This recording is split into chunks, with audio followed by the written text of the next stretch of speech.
Welcome to our channel, The Body Truth. नई Hindi teacher माया सिंह जब Saint मेरी स्कूल में आई तो उन्हें सब कुछ बहुत सुंदर और शांत लगा। बच्चियां भी बहुत प्यारी थी, लेकिन उनमें से एक बच्ची राधिका ने उनका विशेष ध्यान खींचा। राधिका 7वीं कक्षा की छात्री थी। शुरुआत में वो बहुत चुलबुली, हंसमुख और पढ़ाई में भी तेज थी। क्लास में सवाल पूछना, सबसे पहले उत्तर देना, ये सब उसकी पहचान थी। लेकिन एक हफ्ते बाद माया ने राधिका में एक अजीब सा बदलाव देखा। वो अब ना हंसती थी, ना किसी से बात करती थी। उसकी आंखें सूनी हो गई थी और सबसे अजीब बात, वो लगातार अपने आप मैडम को एकाएक घूरती रहती थी, बिना पलक झपकाए। माया को असहज महसूस होने लगा। एक दिन क्लास खत्म होने के बाद जब माया स्टाफ रूम में जा रही थी, उन्होंने देखा राधिका अकेले पुराने गेट के पास खड़ी थी, जहां स्कूल के नियम के अनुसार बच्चों का जाना मना था। माया ने डांटा, राधिका, तुम वहां क्या कर रही हो? राधिका ने धीरे से मुंह घुमाकर बोला। उसकी आवाज पहले जैसा नहीं था, वो बहुत भारी, ठंड और खौफनाक थी। मैडम, आप भी वहीं जाएंगी जहां वो गई थी। माया सन्न रह गई। वो कौन? पूछने पर राधिका मुस्कुरा दी, एक डरावनी मुस्कान, जैसे किसी और की हो। उस रात माया को नींद नहीं आई।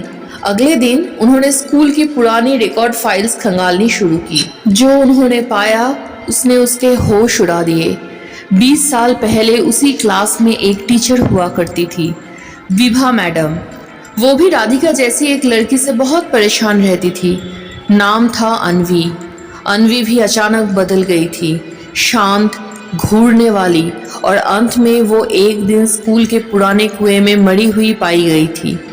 लोगों ने कहा कि उसने आत्महत्या की, पर कुछ ने उसके ऊपर कुछ साया होने की भी बात जाहिर की। इसके कुछ समय बाद विभा मैडम भी गायब हो गई थी।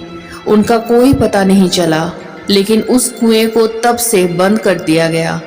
माया को समझ आने लगा, राधिका के अंदर शायद वही आत्मा लौट आई है, अनवी की। अब राधिका माया के पीछे थी, उसी तरह जैसे कभी अनवी विभा मैडम के पीछे थी। एक रात माया को स्कूल में किसी के चलने की आवाज सुनाई दी।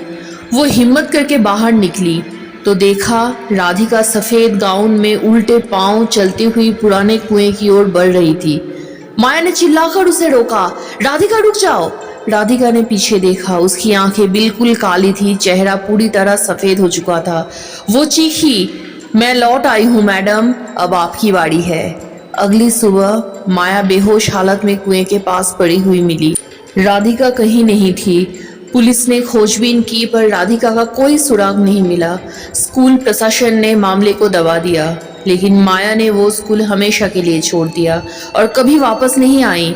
अब कहते हैं हर साल जुलाई की उसी रात एक बच्ची सफेद गाउन में पुराने कुएं के पास दिखाई देती है और फिर किसी ना किसी की आंखों में बस जाती है।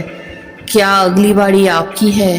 अगर कोई ऐसा बच्चा आपको एकाएक घूरे तो पलट कर मत देखिएगा, क्योंकि वो बच्चा नहीं, इंतजार कर रही कोई आत्मा भी हो सकती है। Please like, share and subscribe.